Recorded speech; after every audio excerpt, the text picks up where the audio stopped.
Direk, Ma'am Chris, may mga questions na tayo, katulad kay Ma'am Mariano. Maan Mariano, okay, ang question niya, auto-deduct sa payroll po ba ang pension booster?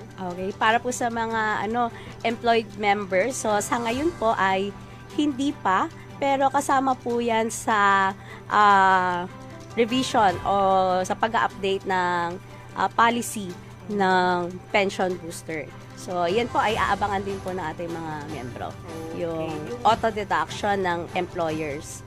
Okay. Para hindi na sila mahirapan. Kung may auto-debit account siya, pwede ba yun? Meron ba yun?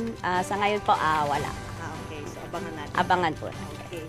Mula naman kay Gonzales Eds, ang sabi niya, good day po. Pwede ko po bang ma-transfer ang peso contribution ko sa pension booster? Okay.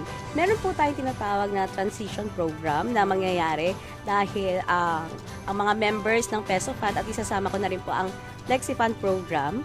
Ito po ang mga dati nating Provident Fund na ngayon ay gagawin nating isa gamit ang pension booster. Magkakaroon po tayo ng transition program. So, sa ngayon po ay ito ay binubuo pa. Kaya aantayin din po natin, i-announce po natin yan sa ating mga members. Pero po, yung mga Peso Fund members and Flexi Fund members na gusto nang makapag-impok dito sa pension booster, ay maaari na rin po kayong makapag-start. Okay. And then, pag po nag-start na sila, if ever na dumating na yung transition program, pwede po, same account po yan, ay doon din natin sila ililipat. Doon sa mga peso account holders po, may mga update po ba tayong pinapadala tungkol doon sa status ng mga accounts? Yes po, ma'am. Meron kaming email notification, nagpapadala po kami sa mga members. Kaya yung mga members natin na nanonood ngayon, maaari nyo pong i-check ang inyong mga email address para po masubaybayan nyo ang update natin sa ating Peso Fund program. So, abangan niyo po yung mga notice niyo, no? Abangan niyo po yung transition program na tinatawag po natin, pero sali na po kayo sa pension booster. Okay? Ma'am Chris, meron po tayo mula kay Mar Ocal. Kahit ba nagpe-pension na, pwede pa pang sumali sa pension booster, Miss Chris? Okay po. Sa ngayon po, sa ating existing guidelines ay hindi pa po. Pero ito po ay kasabay ng sinasabi natin kanina na magkakaroon po ng chance ating mga pensioners na maging membro din ng pension booster. Ito po ay kasama po sa aabangan nila. Kapit lang po, no? Kapit lang po. Abangan niyo po yan, no? Okay. Ma'am Chris, nabanggit mo, kailangan active member ang isang member para makasali dito. Magkano naman yung minimum, may maximum pa dito, may limitations ba? Magkano yung amount ang pwedeng ihulog sa pension booster? Okay. So, sa kada transaction natin or sa kada bayad natin, ang pinakamababa po ay 500 pesos. Wow. So, kayang-kaya ng sa bulsa natin. And then, in terms of maximum naman po, ito po ay depende sa mga payment partners natin. So, sa atin sa ngayon, wala siya. So, kung kunwari, meron kang napamana sa'yo, na dumating at kunwari meron kang 1 million, pwede mo siyang kunwari meron kang 1 million ngayon, pwede mo siyang i-invest, ipasok. Pero ang ano lang po natin ay depende po ito sa payment partners ng SSS kung ano po ang limitation nila sa araw na to, kasi meron tayong mga payment partners na hanggang 250 lang per day or 500. Yun lang po ang Explain, ano yung mga payment partners na yan? Ang mga payment partners natin, for example po, yung mga GCash, meron tayong ganyan. Meron lang sila limitation na kunwari 50,000, and then yung meron tayong mga bayad centers. Yung bayad centers is up to 250,000.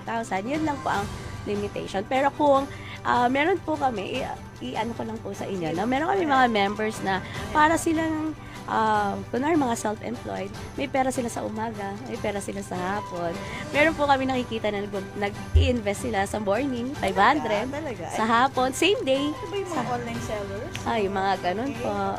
At lang sila agad, nakakapag-generate lang sila ng PRN para makapagbayad. Yun po ang maganda doon sa... Gusto kong alamin yan, yung PRN na yan. Kasi kunyari, voluntary member, nakapag-generate na ng PRN para sa July, August, September. Diba? Tapos at the same time, pension booster member o may account siya. Paano pag-generate ng PRN niya para sa pension booster? Okay po. Meron tayong dalawang klase ng pag-generate ng PRN or Payment Reference Number para sa pagbabayad ng voluntary or ng pension booster. Ang ano po doon ay kung ang isang miyembro ay magbabayad kasama ang kanyang regular SS contribution, pupunta lang po kayo sa PRN, generate lang kayo sa my.sss, generate PRN, makikita nyo po kung ano po yung monthly na binabayaran nyo sa regular SS, kunwari yung 4,200, so i-click nyo lang po 4,200, and then sa lower part po, meron nakalagay doon na voluntary pension booster amount. So, for example, maghuhulog po kayo ng 10,000. Lagyan nyo lang po yun ng 10,000 pesos and then submit. So, ito po yung tinatawag natin na PRN generation na combination. The regular Combo. and, yes, combo siya. Combo PRN. Yes, the regular and the pension booster. Yun po yung isa. So, nandun lang pala sa ilalim. Nasa ilalim lang po siya. Kung ikaw naman, usual naman po ito sa mga employed members kasi dahil meron silang employer na nagbabayad ng regular program nila. So, pension booster lang ang babayaran nila. Ang gagawin lang po doon ay meron tayong tick box doon na nakalaga ay voluntary pension booster only. Kapag po yun lang ang babayaran, kailangan niya po i-tick yun para ang mangyayari po ay ilalagay niya lang yung amount ng ibabayad niya sa pension booster. So, there may 500 pesos siya. So, click the tick box, then 500, then submit. Yun lang po yung... So, ganun din sa voluntary. Kasi kunyari, nabayaran niya na yung contributions niya sa SSS. yes. Nakaligtaan niya yung nakalimutan niya, ay nga pala, mayroon nga pala akong pension booster. Paano pag-generate ng PRN mo? Kung voluntary naman po, ganun din po. Tick box din, dahil pension booster na lang. So, tick box din, lagay natin yung amount, then submit po. So, Makakapag-generate siya. Ay, Yes. klaro. Thank you, Miss Chris. Mga members, ang pinag-uusapan pa rin ho natin ay pension booster. Kasama pa rin natin si Miss Chris ko. Kung may mga katanungan ho kayo, naku, sali na ho kayo at panahon na ho maging utak savings, no? Magkaroon ho tayo ng investments. Somehow, ang laking tulong ng SSS sa pag-educate sa mga members, di ba, ma'am? Pagdating sa tamang investments and savings, di ba? Kailangan na di ba? Panahon na. Yes, panahon na at tayo ay mag-ready para sa ating future. Okay. Sabi nga make that move and get that boost. Okay.